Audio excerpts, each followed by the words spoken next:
This is Cerebral Cinema. Movies of the mind.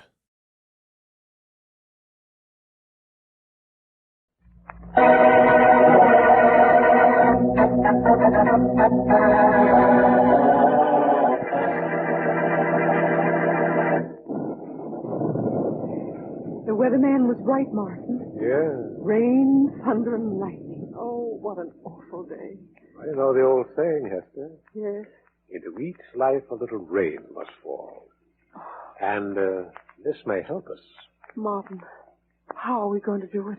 Well, there are many ways to do it, my dear. You are? The way to do it isn't the problem. The problem is to get away with it. No one ever gets away with it, Martin. You want your husband killed, don't you? Do you have to ask that? No. Now, don't worry, my dear. I know a way to kill him. Oh, you do? But because we'll be suspected. You because you're his adoring wife. And Please. I because I'm a rival fellow scientist. We must be certain there's no proof his death was caused by us. I know all that, Martin. But how can we kill Donald so that no one will know that we did it? Well, first by remembering what every killer forgets. Yes? That a gun can be traced through ballistics. That a knife may retain fingerprints. That rope or poison can be traced. Martin, we could get rid of the body, destroy it. That, too, is something a killer forgets. A body is almost impossible to destroy completely. Oh. No, Hester, my dear. We must kill Donald in such a way that the police can find no weapon, no clue. In fact, no evidence of murder. Oh, Martin, I'm so afraid of thunder. But according to my idea, Hester, as far as Donald is concerned, that wasn't the crack of thunder. No? That was the crack of doom.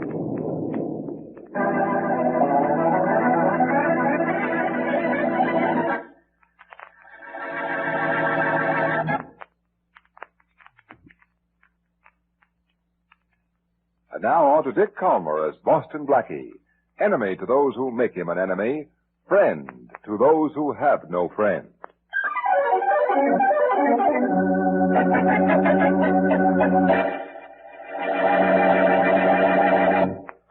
Here's report 75C on Experiment Malabar, Mr. Carson. Oh, thank you, Mr. Crane. Just put it on my desk. I'll look at it in the morning. Closing up the lab for the night? Well, don't you think it's about time? I guess so. Hey, that's thunder. Yeah. Well, we should have closed 30 minutes ago when Mr. Archer left, so we could get home before the rain. I think it's going to be a bad storm. Bad for some people, Crane. Even worse than they might think.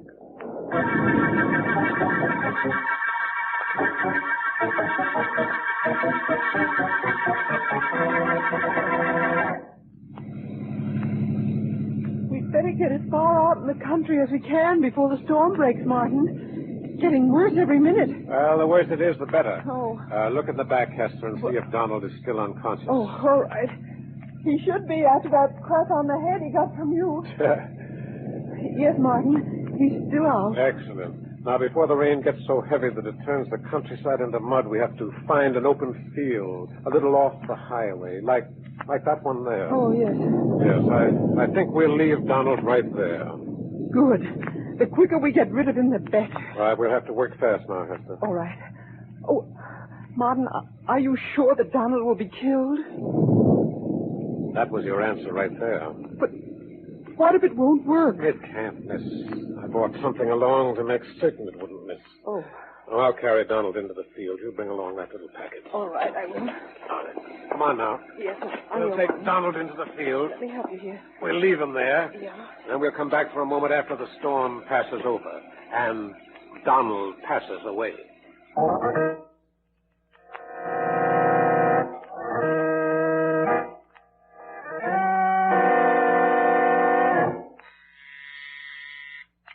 Yes, Miss Castaigne? Boston Blackie is here to see you, Doctor. He says you sent for him. Oh, yes, I did. Send him right in, will you? Yes, sir.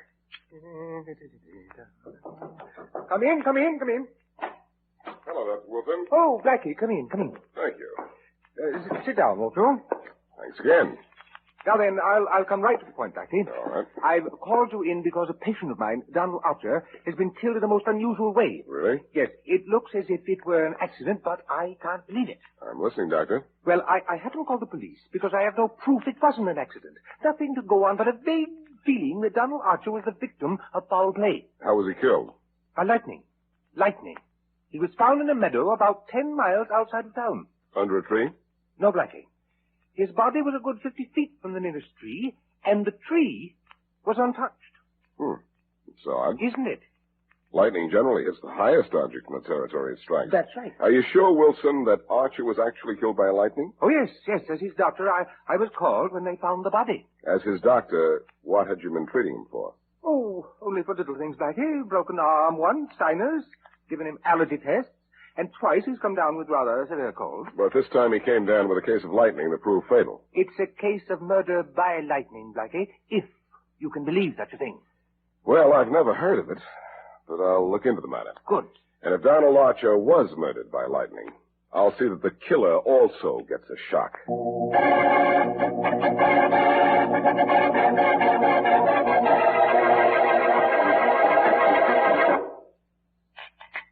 To success, my dear Hester. To success. And to Donald. And to Donald, too. May he find rest in the same heaven out of which came the bolt that struck him down. Oh, Martin. Martin, you're so wonderful. Oh, not wonderful. Clever. Yes, clever. And may I admire your performance, my dear, when the police came with the tragic news that Donald was no longer among us? Thank you, Martin. There, I think there's someone at the door. Oh, yes, so there is. Don't forget the tears, if necessary. No, I won't. Come in. Oh, you are here, Mr. Carson. Well, Mr. Crane, why aren't you at the laboratory?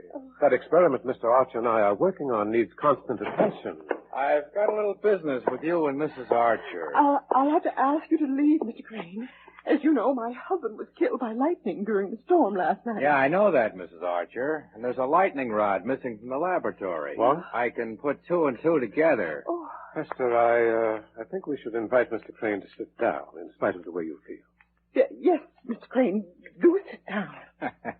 Oh, we're getting somewhere. And, of course, somewhere is all you expect to get from this. Well, Mr. Carson, when a guy first starts in laboratory work, he gets paid to learn. Then he gets paid for what he does. Then he gets paid for what he knows. I think you're well paid, Mr. Crane. I I'll haven't... handle this, Hester. Yes, of course, Martin. You see, Hester, what Mr. Crane wants is not a raise in salary, but a substantial sum of money. Carson, you're right on the beam. How much do you want, Crane? You name it, and I'll tell you what I think of it. Well, what would you think of this? Hey, no. Oh, no, Martin, don't. Oh. Now, what were you saying, Hester? Nothing. He's dead, isn't he? Quite. He had to be killed, you know. But, Martin, you said the only murder we could get away with was a planned murder. Guns can be traced. You said that yourself. Yes, I know. It's most unfortunate that we didn't plan on Crane figuring what we'd done. Most unfortunate for Mr. Crane. But we'll be caught for this, Martin. No, Hester. There's such a thing as a perfect alibi to make up for an imperfect murder.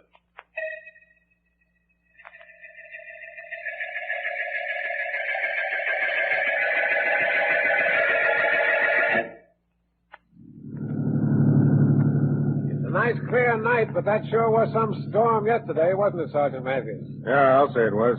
Ditch along the road here was running water a foot deep. You better drive carefully. The road may be undermined. Sure is terrific what damage water can cause, isn't it? I'll say. Hey, Yeah? hold it a minute, officer. Sure. Stop the car. What's the matter? What's up? Well, I'm not sure, but in the ditch back there, I saw something that looked like a body. What? Back up a few yards. Okay, well, I think you're just seeing things. I was seeing things, all right. I hope it was just a sack of potatoes or something and not a body. Here's the spot. Stop here. Okay. Well, what is it? Wait, I'll get out and have a look with my flashlight.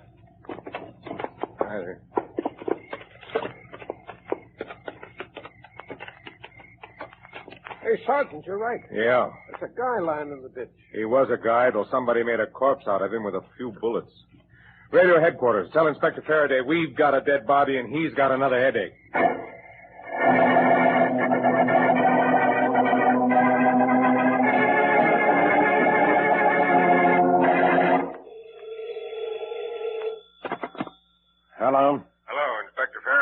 Yes, Matthews. Still waiting up at the Archer's house for Mrs. Archer, huh? No, I'm out swimming in the ocean. Of course I'm here. I figured maybe Mrs. Archer, that guy Carson, that maybe has shown up there by now. We can't find him anywhere. Yeah, we'll keep looking. Look, Inspector, are you sure that body we found in the ditch was Harold Crane's? Yes, and Crane worked for the late Donald Archer and a guy named Martin Carson. So I want to talk to Carson and Archer's widow. Hey, you know, Donald Archer was killed yesterday. Maybe Crane killed Archer and then committed suicide. Archer was killed by lightning. Now you figure out how anybody can use lightning for murder. Not me. I'm just a cop. I'll leave that for geniuses. Like Boston Blackie. Don't mention that name to me. Uh-oh, somebody's unlocking the door. I'll call you back. Okay. Oh, Martin, that was a wonderful movie. Well, I'm very glad you liked it, Hester, my dear. And now... Oh. Oh. Well, we have company. Yes. Yes, I'm Inspector Faraday of Homicide. Oh. There's been a murder. What? A fellow named Crane. What? Crane? I don't suppose either one of you knows anything about it. Crane murdered? Harold Crane? Well, he worked with me in the laboratory. Yes, he did. Oh, allow me to introduce myself. I'm Martin Carson, and this is Mrs. Donald. I guessed as much. Now, look. Oh, there's someone at the door. Probably one of my men. Come in. Hello, is this the home...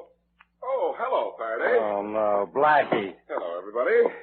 What are you doing here? I'm here to talk to these two people, I imagine. That is, if this lady is Mrs. Donald Archer. Yes, I am, and this is Martin Carson. That's right. Faraday, do you mind if I talk to these people? I certainly do. Now, get lost. Nothing here concerns you. Oh, no? Maybe you can prove that Mrs. Archer's husband was murdered by Who's lightning. talking about Mrs. Archer's husband? I am. What are you here to talk about? Tickets for the policeman's ball? No. At 6 o'clock this evening, a man named Harold Crane was shot and killed. Oh, really? He worked for Mrs. Archer's late husband. Was Crane killed by lightning, too? Now, by a .38 caliber revolver. You, Mr. Carson, you own the .38? As a matter of fact, I did, but it was stolen some time ago. Oh. Say, Carson, where were you at 6 o'clock this evening? At a movie. The Rialto. Yes, the picture was Yeah, called... with Mrs. Archer. You can prove that? Well, yes, I can, Blackie. As a matter of fact, here are the ticket stubs if you'd like to see them. I'd like to. They cost $1 apiece before they were torn in half. Now they're worth half $1 apiece? Oh, very funny. Look, ticket stubs don't prove anything. No, Faraday, they don't, but I know something that does. What? Mr. Carson, when you first went into the Rialto, what scene was on the screen? Well, let's see. I'm I'm not sure. You remember, Hester. Oh, yes, I do. It was the scene where John was getting to the cab and found Sylvia waiting for him. Yes, that's right.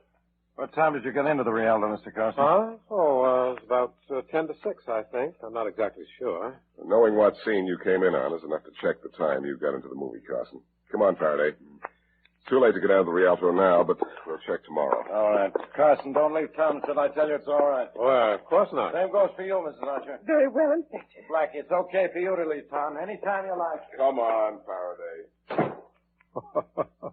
Martin, what are you laughing at? Who said you couldn't get away with murder?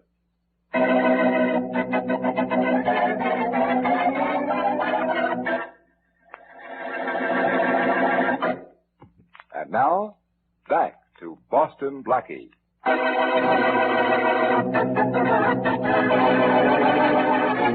Scientist Martin Carson and Hester Archer murder Hester's husband, Donald, in such a way that it looks as if Donald was struck by lightning. Donald's doctor calls in Boston Blackie, however, because he feels that it's murder. Harold Crane, one of Carson's laboratory assistants, knows Archer was killed. So Martin kills Crane, too, and claims that he and Mrs. Archer were at a movie at the time of Crane's killing. As we return to our story, it's the next afternoon, and Blackie and Inspector Faraday are coming out of the theater after checking Carson's alibi. All seats, 85 cents. Come on, Seats Faraday, are hurry over up, will you? 85. Well, Blackie, we got here 5 minutes ago at exactly 10 minutes of 6. The same time that Carson says he got here yesterday with Mrs. Archer. And we found she described the exact scene. And not only that, but the manager says whatever scene went on at 10 to 6 yesterday would go on at 10 to 6 today. So you've wasted more of my time. Why? I thought maybe you'd run out of ways. Well, first you have an idea a man struck by lightning was murdered. Now you think Mrs. Archer and Carson would try to alibi for the time of Harold Crane's murder by saying they were at this movie. Gee, I'm sorry, ain't I? No, but I am. Carson and Mrs. Archer are in the clear. Are they, Faraday? A little voice tells me that there's something wrong somewhere. There is. Something definitely wrong with their alibi.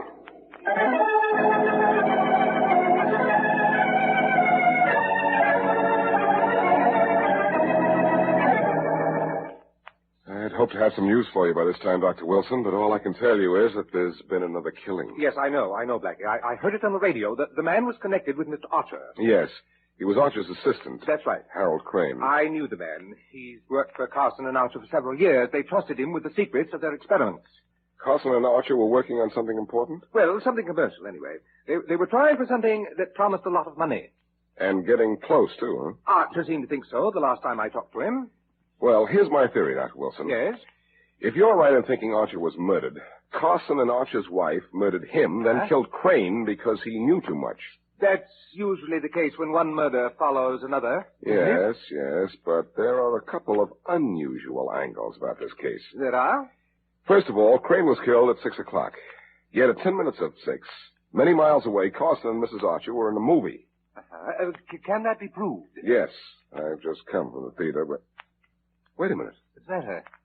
Carson showed me ticket stubs marked $1. And before 6 o'clock, the tickets were only 85 cents. Are you sure? Am I sure? I heard the man in front of the theater calling out the price. I should have caught on then, but I didn't. Well, then you know that Carson could have killed Crane. Yes, and for just the reason I think. That Crane knew Carson killed Archer.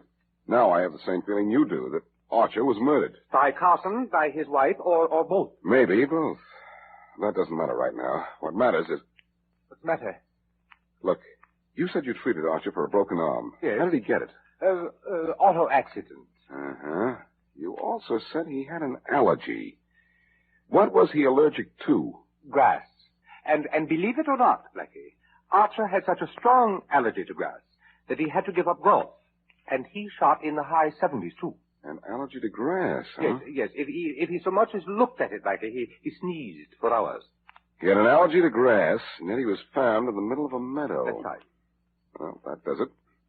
Does what? Dr. Wilson, first I'll get Faraday to make a phone call for me. Yes? And then, because grass made Donald Archer sneeze, I think I can prove who killed Archer. And that's nothing to sneeze at.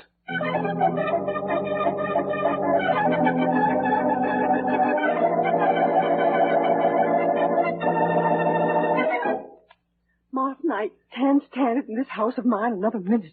I'm afraid here, and I'm worried sick. Because we killed Crane here? Yes. There's nothing to worry about, Hester. I know. There's nothing to be afraid of as long as we stick together. But the police were here once, and they'll come again. Oh, I can't bear to talk to them. Listen, will you relax, Hester?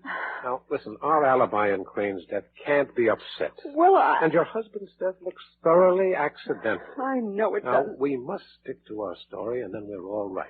Now, just remember that. Well, I'll try. The telephone. Oh, yes, I heard it. Hello? Hello, Mrs. Archer. Yes? This is Inspector Faraday, homicide. Oh, yes, Inspector.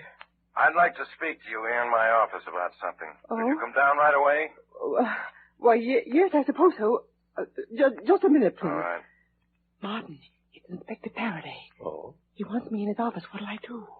Well, there's nothing you can do, Hester, but go down and see him. You think so? Find out what he wants. Uh-huh. Can't be anything important. Well, all right. Inspector Faraday, Yes? I'll be down right away. That's fine. Goodbye. Goodbye. Oh, Martin. Martin, I'm afraid. Now, don't be, Hester. Just remember that we're in this together. And if we stick together, we'll get out of it, too.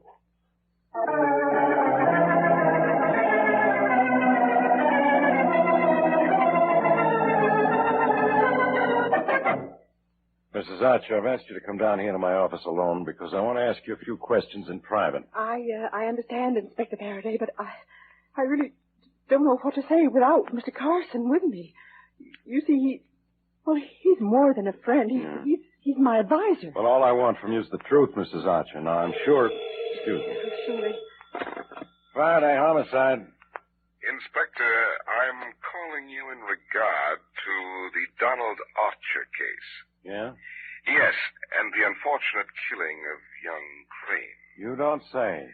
I could give you valuable information, Inspector. Well, now, that's mighty nice of you. I happen to know a great deal about it. But I'd expect a sort of immunity, or whatever it's called, for my assistance in the matter. Can you hear me? Yeah, but talk louder and a little funnier. Inspector, I'll give you a little of the information on the phone, so you'll know I'm telling the truth. It was Mrs. Archer who personally killed her husband and this other man. I can tell what books you've been reading lately. I can give you motives, Inspector. Well, we'll talk about it some other time. Huh? Oh, is someone there? Yeah. Perhaps you'd like me to phone later. Yeah, call back in about an hour when I'm not so busy. Splendid. I'll phone you again in an hour and tell you all about her. Goodbye. Goodbye. Oh, Mrs. Archer. Yes, Inspector. Something's come up. I'll question you some other time. You mean it's all right if I go now? Yeah, but go right home and stay there, Mrs. Archer. I'll want you for something later.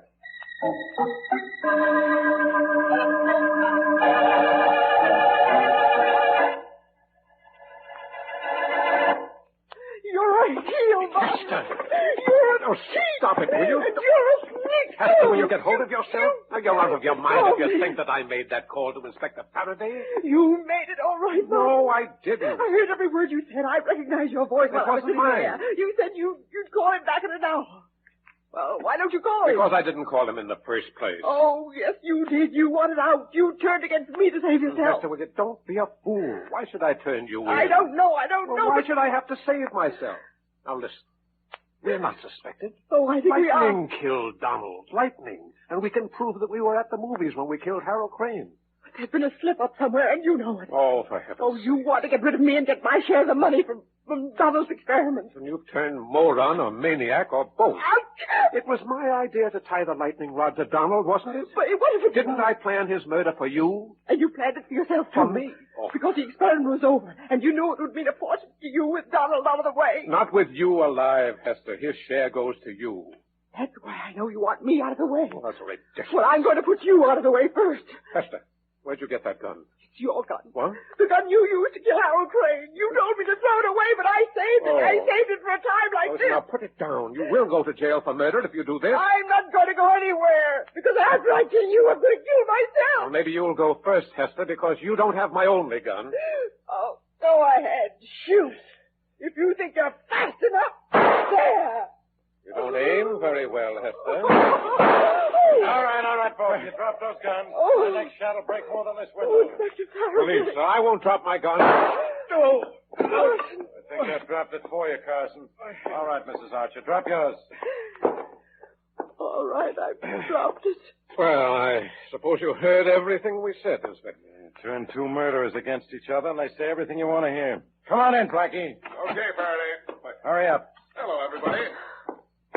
Oh, Martin, if you hadn't tried to turn me in with that phone call, this wouldn't have happened to you.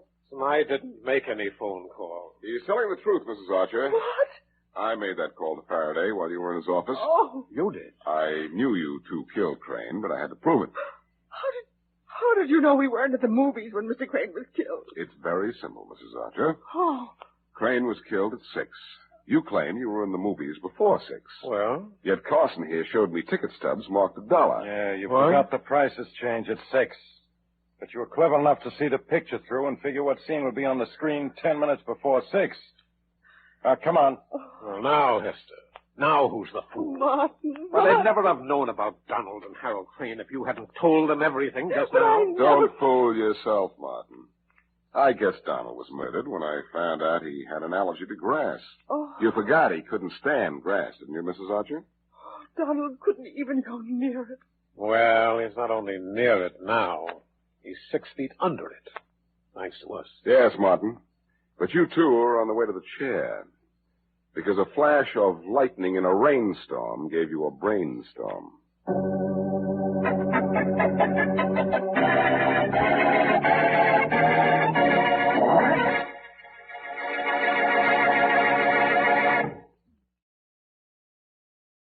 Cerebral Cinema hopes you have enjoyed this movie of the mind.